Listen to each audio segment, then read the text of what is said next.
الحمدللہ رب العالمین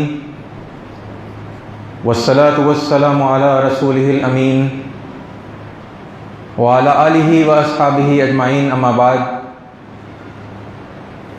میری معزز ماؤں، بہنوں، عزیز بزرگوں، نوجوان ساتھیوں، پیارے بچوں، السلام علیکم ورحمۃ اللہ وبرکاتہ۔ فاعوذ باللہ السمیع العلیم من الشیطان الرجیم، بسم اللہ الرحمن الرحیم۔ وَلِكُلِّ أُمَّةٍ رَسُولٌ، وقال اللہ تبارک و تعالی فی مقام آخر وَلِكُلِّ قَوْمٍ هَادٍ۔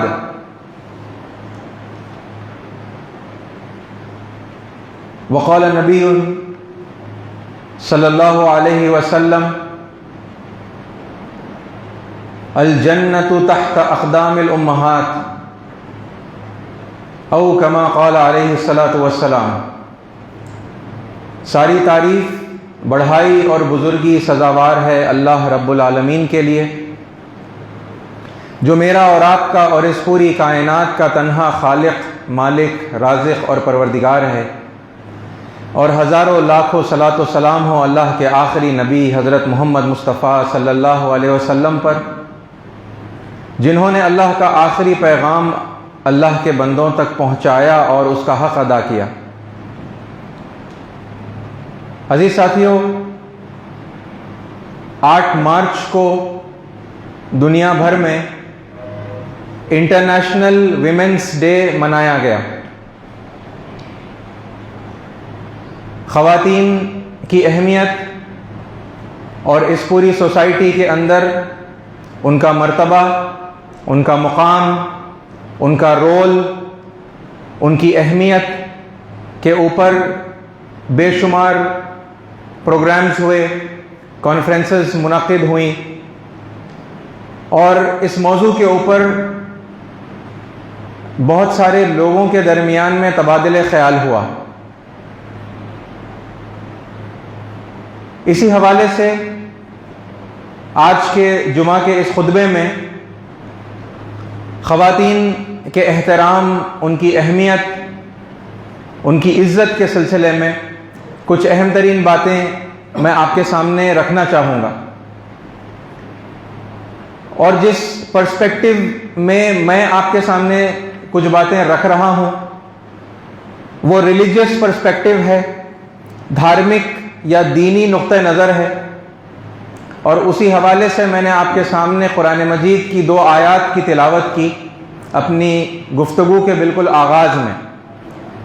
دیکھیے، جب اللہ تعالیٰ نے اپنے کلام میں یہ خبر دی ہے وَلِكُلِّ أُمَّةٍ رَسُولٌ، ہر امت میں رسول آئے ہیں، اور جب اللہ نے یہ کہا وَلِكُلِّ قَوْمٍ هَادٍ، ہر قوم میں ہادی آئے ہیں، یعنی کہ سیدھے اور سچے راستے کی طرف لوگوں کی ہدایت کرنے والے، رہنمائی کرنے والے ہادی ہر قوم میں آئے ہیں، اور یہی رسول ہیں، یہی وہ ہادی ہیں جو اپنے زمانے میں اور پھر آئندہ زمانوں کے لیے بہترین مثالیں قائم کر کے گئے ہیں، بہترین نمونے چھوڑ کر گئے ہیں، جن کی لوگ اتباع کرتے ہیں، جن کو لوگ فالو کرتے ہیں، جن کو لوگ پسند کرتے ہیں، ان سے محبت کرتے ہیں، اپنا تعلق ان سے جوڑتے ہیں، اور انہی کے نقش قدم پر چلنے کی کوشش کرتے ہیں۔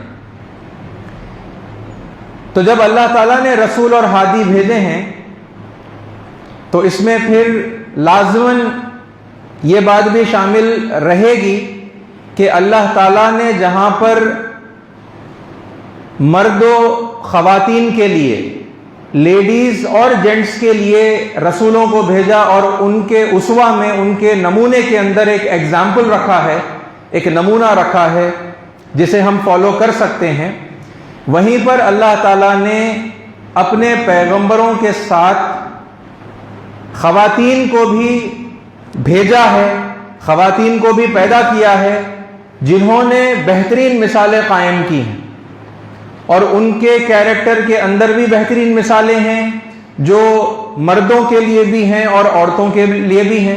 لیکن بالخصوص ہم یہ کہہ سکتے ہیں کہ وہ خواتین کے لیے ایک بہترین نمونہ چھوڑ گئی ہیں۔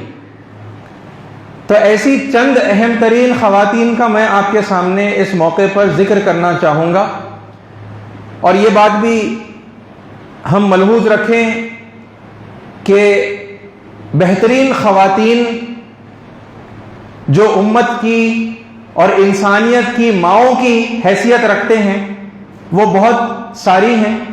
ان سب کا نام اس موقع پر یاد کرنا، ان سب کا ذکر کرنا اور ان کے حوالے سے کچھ ان کے کردار کے بارے میں یہاں پر بیان کرنا ممکن نہیں ہے، تو میں چنندہ یعنی کہ چند خواتین، چند اس دنیا کی مہان ماؤں کا تذکرہ آپ کے سامنے کروں گا، اور بہت سارے نام ظاہر سی بات ہے میں چھوڑ دوں گا، اس موقع پر سب کا نام لینا ممکن نہیں ہے۔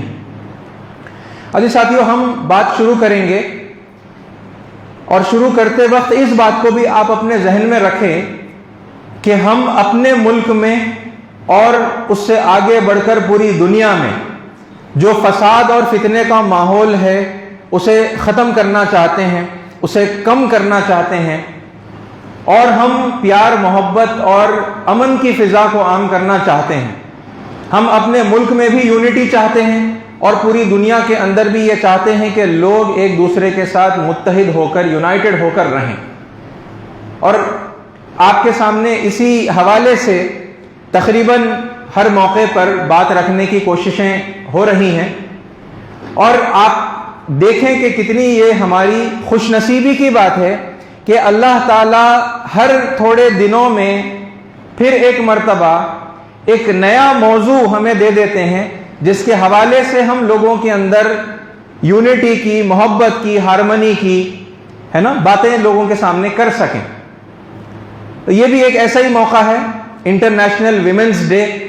تو یہاں پر جب ہم خواتین کا ذکر کر رہے ہیں تو یہ بات بھی ہمارے ذہنوں میں بالکل عیاں رہے اور ہمارا فوکس اس بات پر رہے کہ کیسے ہم خواتین کا تذکرہ کریں تو دنیا کے اندر امن اور شانتی قائم ہو اور لوگوں کے اندر اخلاق اور اتحاد پیدا ہو سکے۔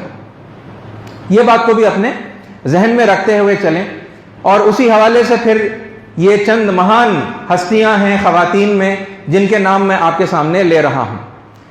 سب سے پہلی خاتون جس کا ذکر میں آپ کے سامنے کرنا چاہوں گا وہ ہے ساری انسانیت کی ماں حوا علیہ السلام۔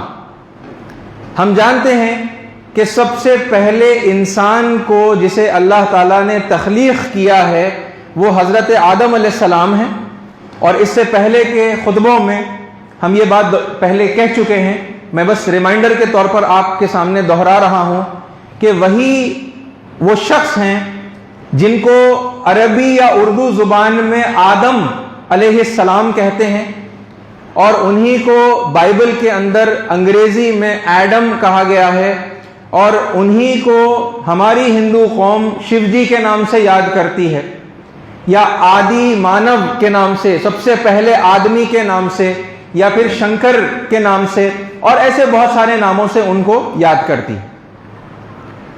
یہ سب سے پہلے آدمی ہیں، اور انہی کی زوجہ محترمہ، انہی کی پتنی، انہی کی بیوی جو اللہ تعالیٰ نے انہی میں سے نکال کر پیدا کیا ہے وہ ہیں حضرت حوا علیہ السلام۔ حضرت حوا علیہ السلام کو بائبل کے اندر ایو کے نام سے یاد کیا گیا ہے، وہی پہلی خاتون جن کے گربھ سے، جن کی کوکھ سے ساری انسانیت کی نسل چل پڑی، اور انہی کو سنسکرت کے اندر ہمارے جو ویدک گرنتھ ہیں ان کے اندر ہویوتی کے نام سے یاد کیا گیا ہے۔ ہویوتی سنسکرت نام ہے جس کا مطلب ہے دا اینشنٹ لیڈی، سب سے قدیم خاتون، اور یہ عین ان کے لیے مناسب نام ہے کیونکہ ان سے زیادہ پرانی یا ان سے زیادہ اور قدیم کوئی خاتون نہیں ہے۔ سب سے پہلی خاتون وہی ہیں اور سب سے قدیم بھی وہی خاتون ہیں، ہویوتی، اور وہی آپ غور کریں گے وہی نام ہوا جو ہم عربی میں یا اردو میں یا مسلم ورلڈ کے اندر مطلب جو نام دہرایا جاتا ہے حوا علیہ السلام، تو حویاوتی دا اینشنٹ لیڈی یہ ان کا نام ہے. اسی طرح سے ان کو پاروتی کے نام سے بھی یاد کیا جاتا ہے.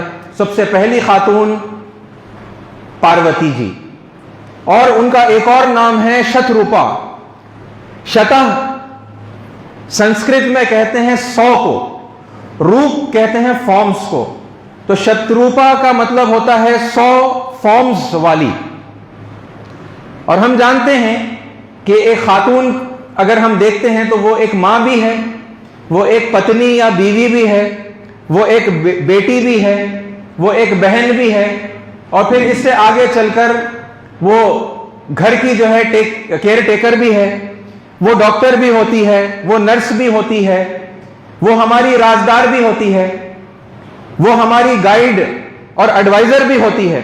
اور اس طرح ہم اگر گنتے چلے جائیں گے تو وہ بے شمار روپ ہیں جس کے اندر ایک عورت، ایک ناری اپنے آپ کو مختلف موقعوں کے اوپر ظاہر کرتی رہتی ہے. تو یہ نام یعنی کہ کتنا مطلب ہے، آپ غور کریں اس نام کے اندر بھی، شتروپا 100 روپوں والی.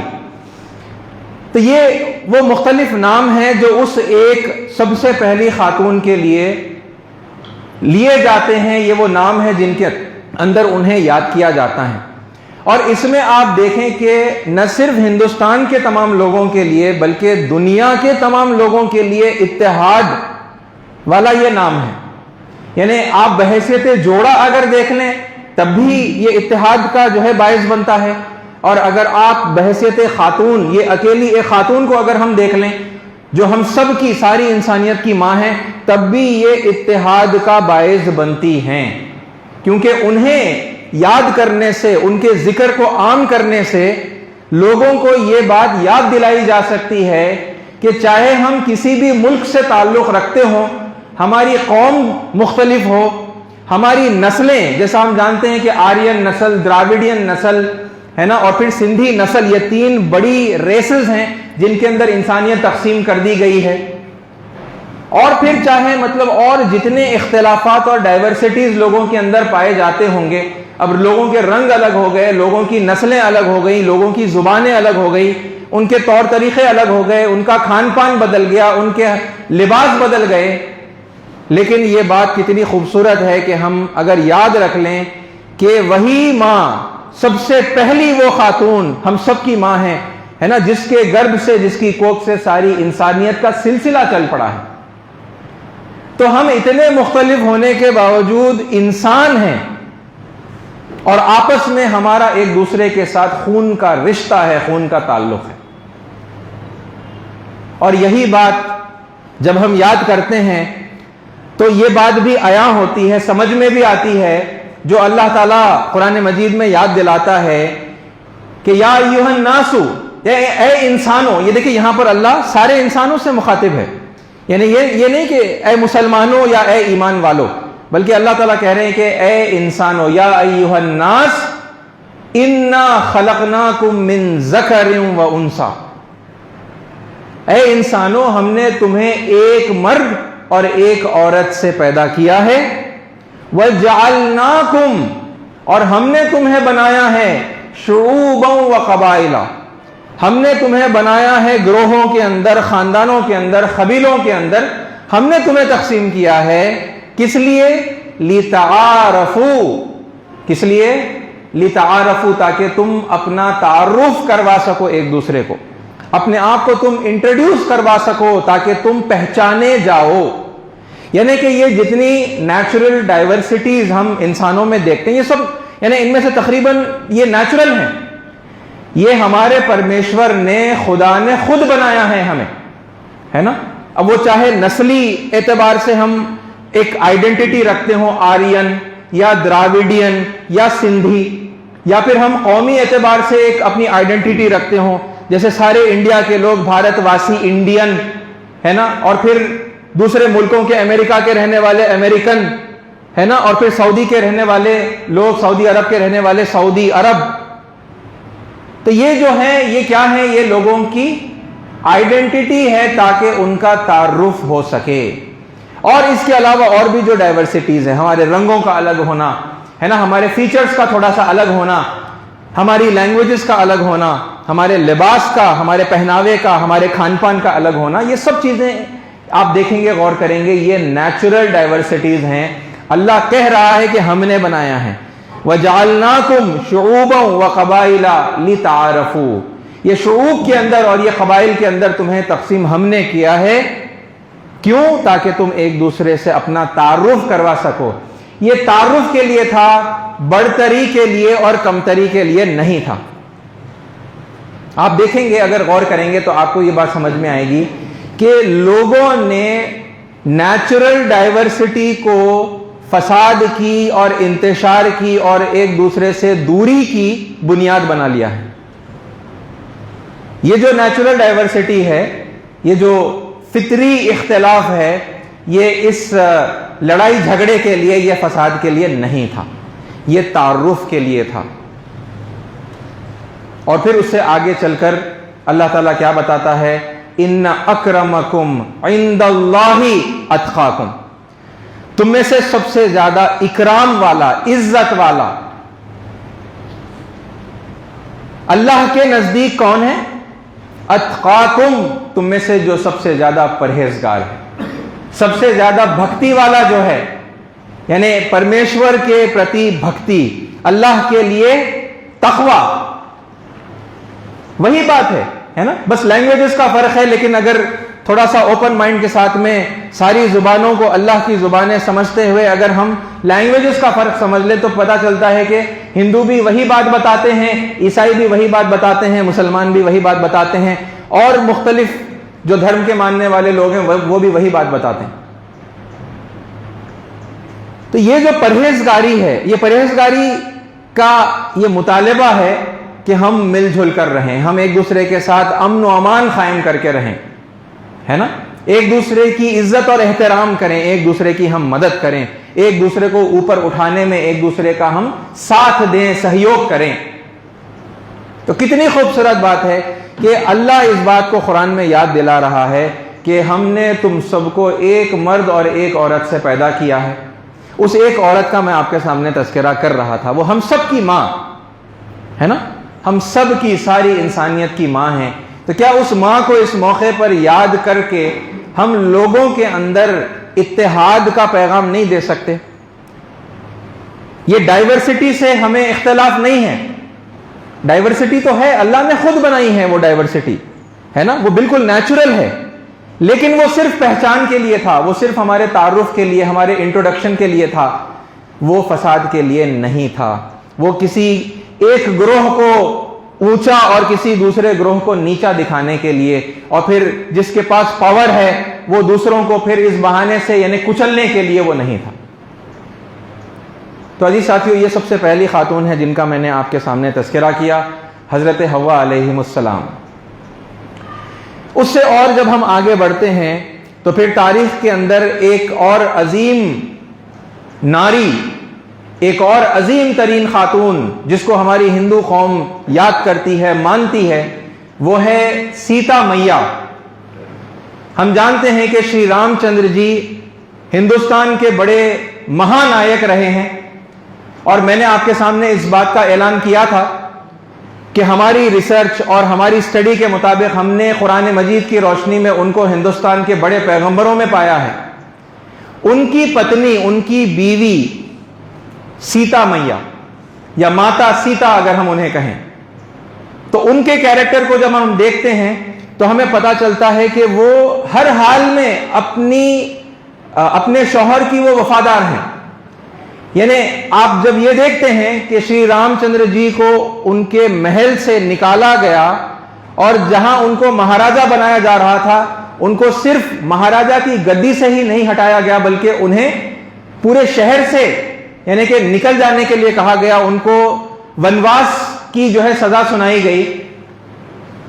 تو جب وہ نکل رہے تھے تو اگر سیتا جی چاہتی تو وہ محل میں رک سکتی تھی، اگر دولت اور شہرت اور عیش اور آرام اگر انہیں محبوب ہوتا تو پھر وہ اسی محل میں رک جاتی، کیونکہ وہ جو وعدہ ہے نا جو لیا گیا تھا شری رام چندر جی کو ہٹانے کا، راجا دشرتھ نے جو وچن دیا تھا، اس کے بدلے میں یہ جو مانگی گئی تھی یہ بات، تو یہ تو دوسروں کے لیے نہیں تھی نا, یہ سیتا جی کے لیے نہیں تھی, یہ شری رام کے بھائی لکشمن کے لیے نہیں تھی. تو اگر یہ لوگ چاہتے, اگر سیتا جی چاہتی تو وہ رک سکتی تھی, کیونکہ وہ جو ونواس میں جانا تھا وہ کوئی معمولی مرحلہ نہیں تھا. یعنی کہ آپ اندازہ لگائیے کہ کوئی چھوٹے موٹے معمولی گھر سے نکل کر جنگل میں جا کر زندگی گزارنے کی بات نہیں ہو رہی تھی, بلکہ محلوں سے نکل کر, ہے نا, جہاں پر نوکرانیاں ہوتی ہیں, جہاں پر داسیاں ہوتی ہیں, جہاں پر بہترین پکوان ہوتے ہیں, جہاں پر ہیرے جواہرات ہوتے ہیں, اور ہر قسم کا جو انسانی ذہن تصور کرتا ہے عیش و آرام ہوتا ہے, ان سب کو تیاگ کر, ان سب کو چھوڑ کر جانے کی وہاں پر بات ہو رہی ہے. اور ہم یہ دیکھتے ہیں کہ شری رام کی پتنی سیتا جی اس سب کو چھوڑ کر, ہے نا, ہر عیش و آرام کو چھوڑ کر وہ جاتی ہیں اپنے پتی کے ساتھ, اپنے شوہر کے ساتھ میں. اور پھر ہم اس سے اور آگے یہ دیکھتے ہیں کہ بالکل یہ ونواس کے شروعات کے پیریڈ کے اندر ان کا اپہرن ہو جاتا ہے, ان کو کڈنیپ کر لیا جاتا ہے. تو آپ سوچیں کہ کڈنیپ کرنا ایک اپنے آپ میں کتنی بڑی آرڈیل کی, کتنا بڑا ٹارچر کی یہ بات ہے.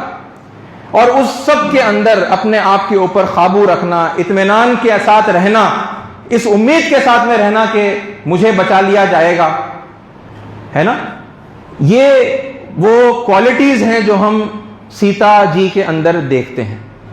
اپنے شوہر کی بے حد یعنی کہ وفادار خاتون, ہے نا, ایک آئیڈیل ایگزامپل. ان کے بارے میں یہ بات آتی ہے کہ ایک مرتبہ شری رام نے کہا کہ کچھ خواتین ہیں, ان کے ساتھ سیتا جی موجود ہیں, جا کر اپنی بھابھی کو بلا کر لے آؤ.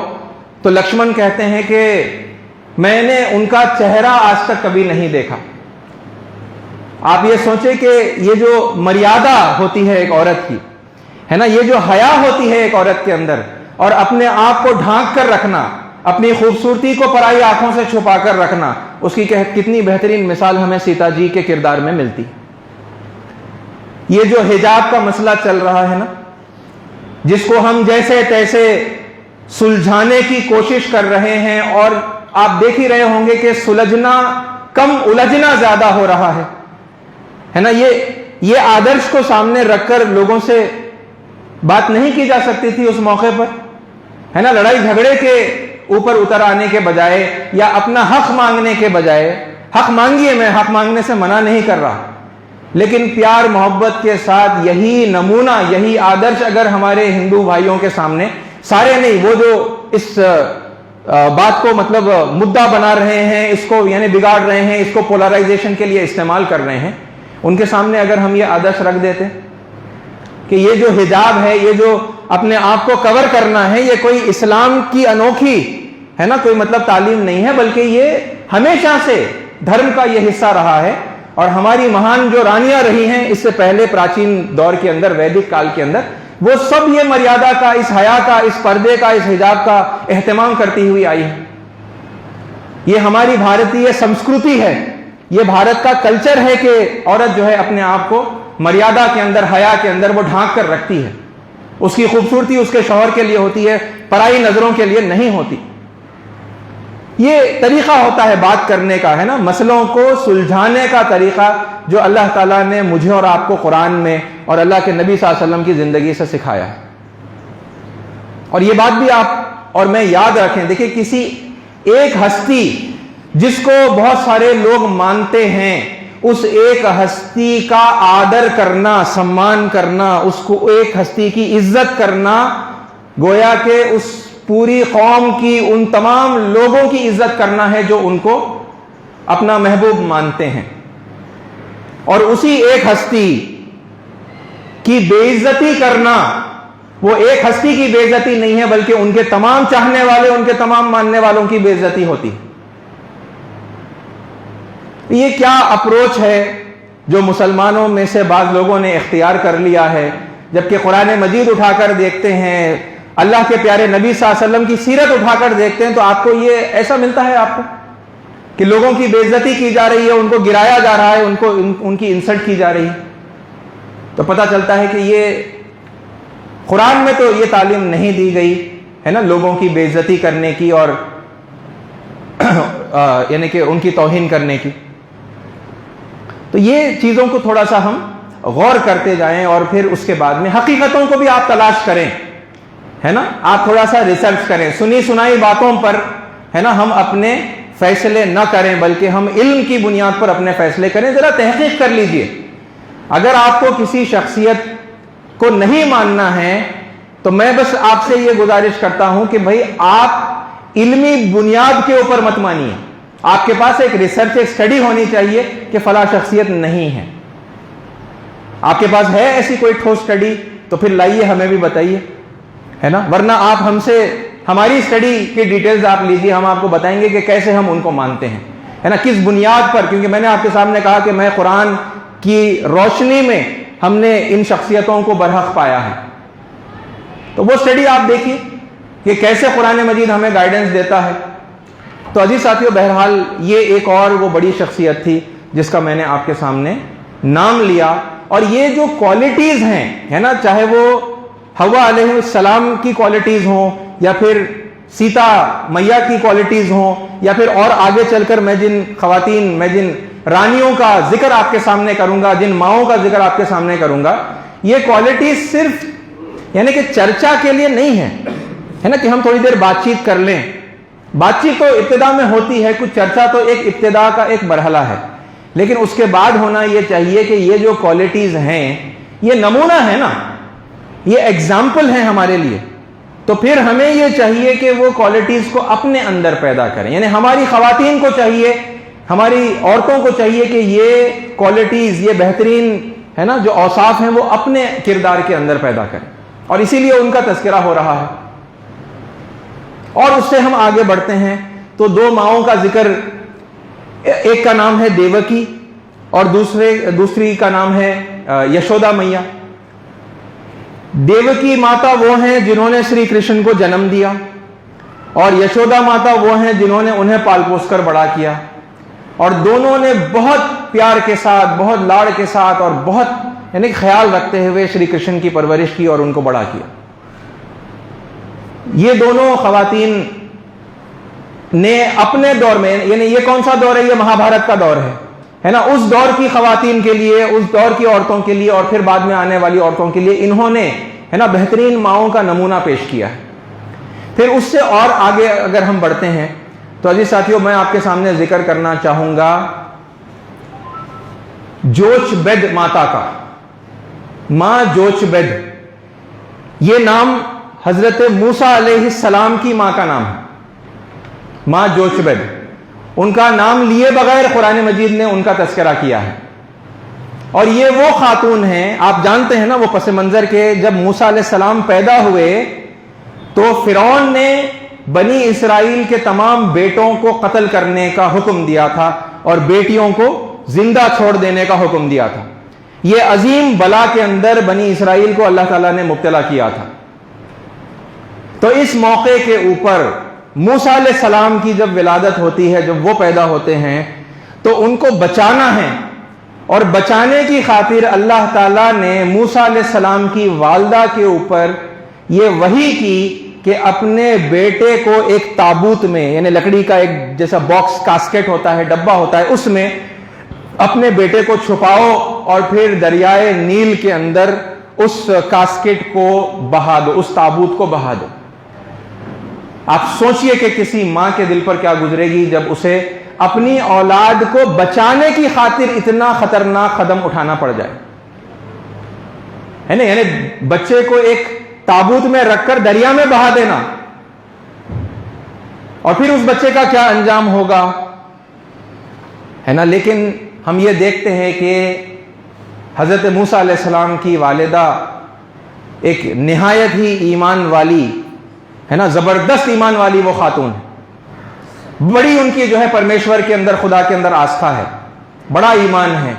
اور انہوں نے پھر بھی یعنی فطری طور پر پھر بھی ڈرتے ہوئے, مگر اللہ تعالیٰ کے حکم کی فرما برداری کرتے ہوئے انہوں نے موسیٰ علیہ السلام کو تابوت میں رکھ کر دریائے نیل کے اندر بہا دیا. کیونکہ اللہ تعالیٰ نے اس بات کا وعدہ کیا تھا کہ ہم آپ کے بیٹے کی حفاظت کریں گے اور آپ کی گود میں آپ کے بیٹے کو ہم لوٹائیں گے. اور پھر اسی موقع پر ایک اور عظیم خاتون ہیں جن کا نام مریم ہمیں ملتا ہے, موسیٰ علیہ السلام کی بڑی بہن. یہ وہ اب اس وقت تو لڑکی ہیں, ہے نا, کچھ بڑی 8-10 سال کی لڑکی ہیں، لیکن انتہائی شجاعت والی، بہت بہادر. اور وہ کیا کرتی ہیں؟ جب ان کی والدہ نے موسیٰ علیہ السلام کو دریائے نیل کے اندر بہا دیا فرعون کے سولجر سے اور ان کے فوجیوں سے بچانے کی خاطر، تو یہ مریم ہیں جو چھپتے چھپاتے ہے نا دریا کے کنارے سے اس تابوت کا پیچھا کرتے کرتے اس پر نگرانی رکھتی ہیں. اور پھر جب بہت دور جا کر وہ تابوت ہے نا ندی میں نیچے بہتے ہوئے جا کر جب وہ رک جاتا ہے، جھاڑیوں میں پھنس جاتا ہے، اور وہاں وہ خواتین جو فرعون کے محل کی خواتین ہیں وہ اس تابوت کو پا لیتی ہیں، وہ اس بچے کو اٹھا لیتی ہیں، تو پھر یہ مریم ہیں جو اس محل کے اندر پیچھے پیچھے ان کے جاتی ہیں. اور پھر وہ پورا واقعہ آپ لوگ جانتے ہیں کہ چھوٹے سے بچے کو گود لینے کی ضد کی فرعون کی اہلیہ نے یا فرعون کی بہن نے. مختلف واقعات میں مختلف یعنی کہ وہ کیریکٹر بدلتا ہے. بہرحال انہوں نے یہ ضد کی کہ ہمیں اس بچے کو، یہ بچہ بڑا خوبصورت ہے، ہمیں اسے اپنا یعنی کہ بیٹا بنا لینا ہے، گود لے لینا ہے. اور پھر فرعون نے رضاعت کے لیے، دودھ پلانے کے لیے مختلف عورتوں کو بلوایا، لیکن پھر اللہ کی کرنی یہ تھی کہ موسیٰ علیہ السلام نے کسی کا دودھ نہیں پیا. اس موقع پر یہ ان کی بڑی بہن ہیں. آپ اندازہ لگائیے ان کی بہادری کا اور ان کی انٹیلیجنس کا کہ انہوں نے جا کر دربار میں کہا کہ میں ایک ایسی عورت کی نشاندہی کروں گی جو انہیں دودھ پلا سکے گی. اور پھر وہ جا کر موسیٰ علیہ السلام کی والدہ کو لے کر آتی ہیں. موسیٰ علیہ السلام دودھ پی لیتے ہیں. تنخواہ مقرر ہوتی ہے فرعون کے دربار سے موسیٰ علیہ السلام کو دودھ پلانے کے لیے. اور آپ دیکھیے اللہ تعالیٰ کا جو عجیب ہے نا کرشمہ ہے کہ ماں کو اپنی خود کی اولاد کو دودھ پلانے کی اجرت کا بھی اللہ تعالیٰ نے دشمن کے گھر سے انتظام کیا. عزیز ساتھیو، انٹیلیجنس، یہ سمجھنا کہ عورت جو ہے مند بدھی ہوتی ہے، کم ذہن ہوتی ہے، کمزور دماغ کی ہوتی ہے، زیادہ انٹیلیجنٹ نہیں ہوتی ہے نا، یہ سیرت کی یہ خواتین کا جب آپ ذکر دیکھتے ہیں اور مطالعہ کرتے ہیں تو پتہ چلتا ہے یہ سب بکواس ہے جو لوگ کہتے ہیں. ایسا کچھ بھی نہیں ہے کہ عورتوں کی جو ہے جو ذہانت ہے، جو انٹیلیجنس ہے وہ کم ہوتی ہے اور مردوں کی زیادہ ہوتی ہے. بے حد ذہین ہوتی ہیں. یہ ہماری وہ مائیں ہیں، یہ وہ ہماری وہ مہان خواتین ہیں جن کی مثالوں سے آپ کو یہ بات واضح ہوگی کہ کتنی یعنی بہادر بھی تھیں اور پھر کتنی انٹیلیجنٹ بھی یہ لوگ تھیں. پھر عزیز ساتھیو، اس سے اور جب ہم آگے بڑھتے ہیں تو ایک اور مہان، بہت مہان خاتون کا ذکر ہوتا ہے، حضرت مریم علیہ السلام. اور یہ ہیں حضرت عیسیٰ علیہ السلام کی والدہ. اور ان کے بارے میں جو تعریف کے الفاظ قرآن مجید میں آئے ہیں، یعنی غیر معمولی تعریف ہے نا. کیسی تعریف؟ آپ سوچئے، ایک پورا چیپٹر ہے قرآن میں جو مریم علیہ السلام کے نام سے ہے، سورہ مریم. ذرا سوچئے، اس بات پر غور کریے. اور پھر یہ بات تو میں اور آپ جانتے ہی ہیں، اس بات کو لوگوں تک بھی پہنچائیے، ہمارے عیسائی بھائیوں تک بھی پہنچائیے، کیونکہ وہ نہیں جانتے کہ ہم حضرت مریم علیہ السلام سے کتنی محبت کرتے ہیں.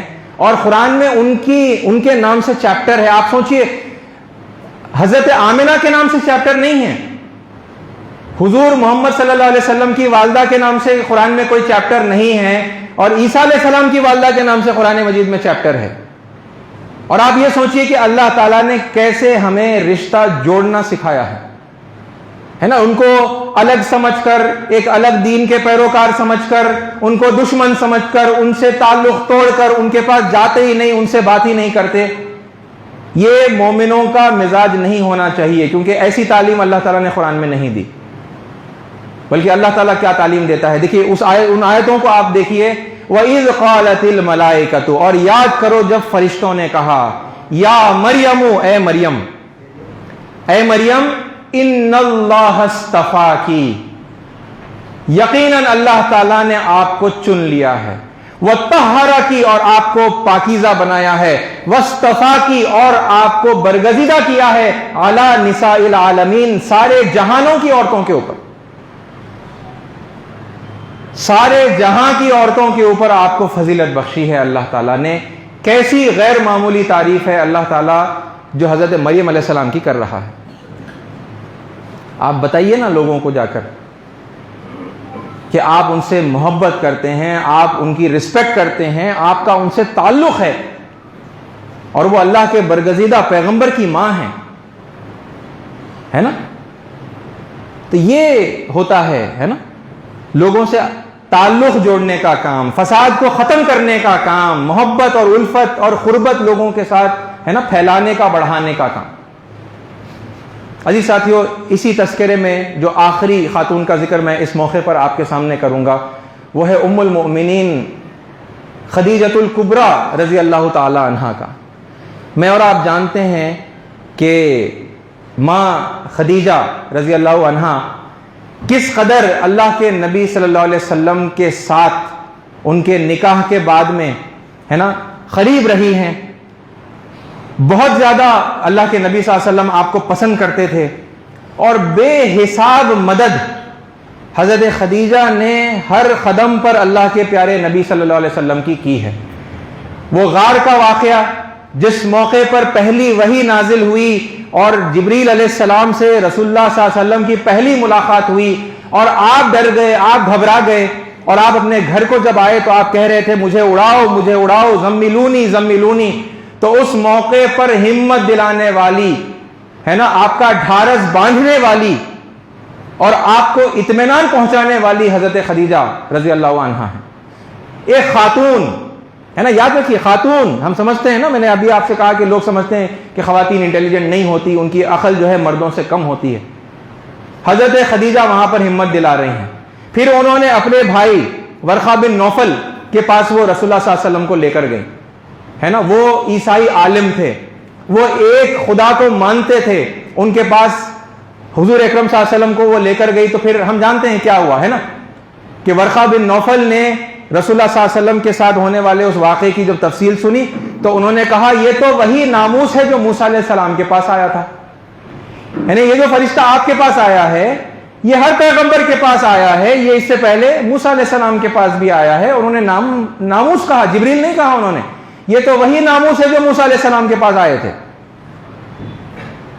اور میں یہ دیکھتا ہوں کہ آئندہ آگے چل کر آپ کی قوم آپ کو شہر سے نکال دے گی، آپ کو بے دخل کر دے گی، اور اگر میں اس وقت تک حیات پا گیا تو پھر میں آپ کا ساتھ دوں گا۔ یہ تسلی کا سامان حضور اکرم صلی اللہ علیہ وسلم کے لیے ہوا حضرت خدیجہ کے ذریعے سے۔ اور پھر ہم یہ جانتے ہیں کہ اللہ کی راہ میں بے شمار اپنا مال لٹانے والی، ان کا ٹائٹل کیا تھا؟ خدیجۃ الکبریٰ۔ کبریٰ کیوں تھا آپ کو معلوم ہے ان کا ٹائٹل؟ کیونکہ اس وقت خدیجہ نام کی بہت ساری خواتین تھیں، کم از کم 3-4 خواتین تھی خدیجہ نام کی، تو انہیں کیسے پہچانا جائے؟ انہیں پہچاننے کے لیے کوئی ایک جیسے ٹائٹل ہوتا ہے، کچھ تخلص ہوتا ہے نا، تو وہ تخلص خدیجۃ الکبریٰ، کبریٰ ان کو نام یا ٹائٹل دیا گیا تھا۔ کیوں دیا گیا تھا؟ کیونکہ وہ اتنی مالدار تھیں کہ مکے سے جب تجارت کے قافلے نکلتے تھے تو سارے تاجروں کا مال ایک طرف اور حضرت خدیجہ کا مال ایک طرف اگر کر دیا جاتا تب بھی حضرت خدیجہ کا مال سب کے مال سے زیادہ ہوتا۔ یہ تھا ان کی ٹائٹل کے پیچھے جو وجہ کہ خدیجۃ الکبریٰ، سب سے زیادہ دولت والی جو خدیجہ ہیں، سب سے بڑی خدیجہ۔ اور آپ جانتے ہیں رسول اللہ صلی اللہ علیہ وسلم نے جب لوگوں کو حق کی طرف بلانا شروع کیا تو پہلے سال میں، نبوت کے پہلے سال میں، اللہ کے نبی صلی اللہ علیہ وسلم کے اس کام میں جو مال و دولت کی ضرورت پڑی تو حضرت خدیجہ نے اتنا مال لٹایا کہ وہ ایک واحد سال ہے جہاں پر آپ کا مال دوسروں کے مال سے کم ہو گیا۔ وہ کبریٰ کا ٹائٹل جیسا کہ ایک سال کے لیے آپ کا نہیں رہا، اتنا مال انہوں نے اللہ کی راہ میں خرچ کیا اور رسول اللہ صلی اللہ علیہ وسلم کا ساتھ دیا۔ ایسے ساتھیوں اور بھی تفصیلیں اور بہت کچھ کہا جا سکتا ہے، اور بہت ساری خواتین ہیں، بہت ساری مائیں ہیں، بہت زیادہ برگزیدہ شخصیتیں ہیں جن کا نام لیا جا سکتا ہے، اور اسی طرح ان کی تعریف کی جا سکتی ہے، ان کے جو کوالٹیز ہیں، ان کے جو اوصاف ہیں ان کو یاد کیا جا سکتا ہے، اور پھر ان کو کاپی کرنے کی، ان جیسا بننے کی ہے نا خواہش اپنے دل میں پیدا کی جا سکتی ہے اور کوششیں کی جا سکتی ہیں۔ لیکن بہرحال ہمارا وقت ختم ہونے پر ہے تو میں اپنی بات کو یہاں پر ختم کرتا ہوں۔ عزیز ساتھیوں، یہ بات یاد رکھیے کہ اس موقع پر اللہ الگ الگ موقع لگاتار دیتا جا رہا ہے، لیکن ان موقعوں کا استعمال کر کے میں اور آپ لوگوں میں دو بنیادی چیزیں، اگر میں سب یعنی کہ ہٹا کر دو باتیں کہوں تو اخلاق، لوگوں کو با اخلاق بنانے کی باتیں اور لوگوں کو متحد کرنے کی، لوگوں کو یونائٹ کرنے کی باتیں ہم اس انداز میں پیش کریں تو کہ آپ کو نہیں لگتا کہ لوگ قریب آئیں گے، لوگ متحد ہوں گے، اپنے یہ لڑائی جھگڑے کو، اس فساد کو لوگ رکھیں گے بازو، اور پھر لوگ ایک ساتھ آئیں گے، مل جل کر امن کے ساتھ میں، ہے نا، ایک دوسرے کی مدد کرتے ہوئے آگے بڑھیں گے۔ میں اور آپ ہم کریں کیا؟ اب یہ خواتین کا جب ذکر آیا تو میں اپنی ماؤں سے، اپنی بہنوں سے، اپنی بیٹیوں سے اس بات کی گزارش کروں گا کہ یہ خواتین کا جو تذکرہ ہے یہ صرف محض تذکرہ ہو کر یہ نہ رہ جائے، بلکہ ان جیسا بننے کی ہم کوشش کریں، اور اپنے اندر جو خوبیاں ہیں، ہے نا، جو اللہ تعالیٰ نے خواتین کے اندر بے شمار خوبیاں رکھی ہیں، ان کو پہچانیں، ان کو نکھاریں، ہے نا، اور بہترین خواتین وہ اپنے آپ کو بنائیں۔ یہ خواتین سے میری گزارش ہے، اور مردوں سے، یعنی کہ ہمارے وہ جو بزرگ ہیں، جو نوجوان ہیں اور جو بچے ہیں، بیٹے ہیں، میں ان سے گزارش کروں گا کہ خواتین کا احترام کریں، ان کے ٹرو پوٹینشیل کو ہم بھی پہچانیں، اس کی رسپیکٹ کریں، ہے نا، ان کی عزت کریں، ان سے محبت کریں، اور ان کا جو جائز مقام ہے پوری سوسائٹی کے اندر، وہ مقام پر ہم ان کو فائز ہونے میں جتنا ہو سکے ہم مدد کریں۔ اللہ تعالیٰ ہمیں حق بات کہنے کی، سننے کی، سمجھنے کی اور دوسروں تک پہنچانے کی توفیق عطا فرمائے۔ آمین۔ واخر الدعوانا الحمدللہ رب العالمین۔